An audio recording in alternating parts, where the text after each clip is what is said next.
यह कहानी बुद्ध के शिक्षाओं के बारे में है और यह बताती है कि नकारात्मक लोगों से दूर रहना ही हमेशा सही तरीका नहीं होता।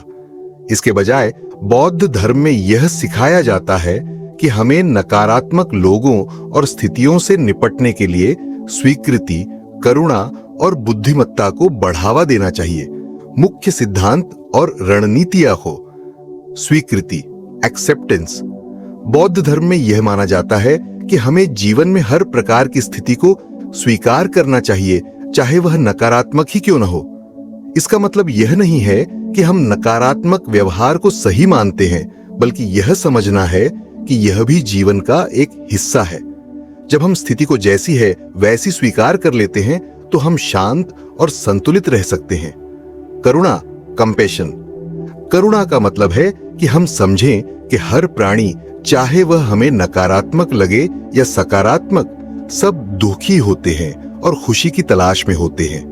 जब हम करुणा का विकास करते हैं तो हम दूसरों के प्रति सहानुभूति और जुड़ाव महसूस कर सकते हैं, जिससे हम नकारात्मक स्थितियों का सामना अधिक रचनात्मक रूप से कर सकते हैं। बुद्धिमत्ता, विजडम।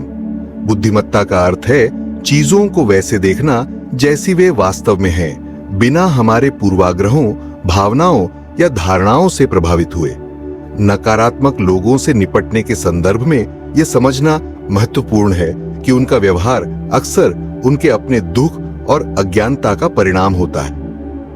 मूल्य और नैतिक सिद्धांत, मॉरल एंड एथिकल प्रिंसिपल्स। विशेष रूप से पारिवारिक संबंधों में बुद्ध ने सिखाया कि परिवार के सदस्यों को सच्चाई, ईमानदारी, धैर्य और उदारता जैसी गुणों का पालन करना चाहिए। ये नकारात्मक व्यवहारों को खुलकर और ईमानदारी से संप्रेषण करने और सकारात्मक और रचनात्मक तरीके से संघर्षों को हल करने में मदद करता है। संघर्ष समाधान, कॉन्फ्लिक्ट रेजोल्यूशन। बौद्ध धर्म सिखाता है कि हमें संघर्षों को संवाद और अहिंसात्मक तरीकों से हल करना चाहिए। समझदारी, करुणा और बिना निर्णय लिए रचनात्मक बातचीत में संलग्न होकर हम संघर्षों को विकास और समझ के अवसरों में बदल सकते हैं।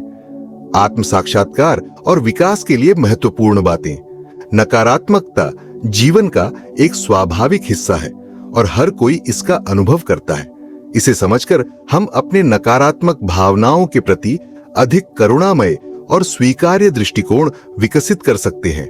अपनी नकारात्मक भावनाओं और विचारों की पहचान करें और बिना निर्णय लिए उन्हें स्वीकार करें। यह आत्म जागरूकता आपको अपने भावनाओं को बेहतर ढंग से प्रबंधित करने में मदद कर सकती है। जीवन में नकारात्मक और सकारात्मक अनुभवों का 50-50 मिश्रण होता है। यह दृष्टिकोण आपको यह स्वीकार करने में मदद कर सकता है कि नकारात्मकता जीवन का एक स्वाभाविक हिस्सा है और यह जरूरी नहीं कि आपके मूल्य या दुनिया के बारे में कोई निष्कर्ष हो। नकारात्मक अनुभवों को विकास और सीखने के अवसर के रूप में देखें। इस दृष्टिकोण से हम एक संतुलित और सकारात्मक दृष्टिकोण बनाए रख सकते हैं और अपने जीवन को और अधिक शांतिपूर्ण और रचनात्मक बना सकते हैं। रवि एक छोटे से गांव में रहता था। वह बहुत खुशमिजाज और मिलनसार लड़का था। वह हमेशा सभी से हंसते खेलते मिलता था और गांव के लोग उसे बहुत पसंद करते थे। लेकिन रवि के पड़ोस में एक व्यक्ति श्याम हमेशा नकारात्मक बातें करता और हर किसी की आलोचना करता रहता था। श्याम को कुछ भी अच्छा नहीं लगता था। वह हर समय दूसरों में कमियां निकालता और उनकी निंदा करता। गांव के लोग उससे दूर रहने की कोशिश करते, लेकिन रवि ने सोचा कि क्यों न वह श्याम से मिलकर उसके साथ थोड़ा समय बिताए और समझे कि वह ऐसा क्यों करता है। रवि ने श्याम के साथ समय बिताना शुरू किया। उसने देखा कि श्याम का जीवन कठिनाइयों से भरा था और उसने बहुत दुख झेले थे। इसी कारण वह दूसरों पर अपनी निराशा निकालता था। रवि को श्याम के प्रति करुणा महसूस हुई। उसने फैसला किया कि वह श्याम को उसकी समस्याओं से उबरने में मदद करेगा। धीरे धीरे रवि ने श्याम के साथ छोटी छोटी बातें करनी शुरू की और उसे जीवन के सकारात्मक पहलुओं की ओर ध्यान दिलाने लगा। उसने श्याम को बताया कि कैसे हर व्यक्ति में कुछ न कुछ अच्छा होता है और कैसे हमें दूसरों को समझने की कोशिश करनी चाहिए। श्याम ने पहले तो रवि की बातें अनसुनी कर दी, लेकिन रवि की सकारात्मकता और धैर्य ने आखिरकार श्याम के दिल को छू लिया।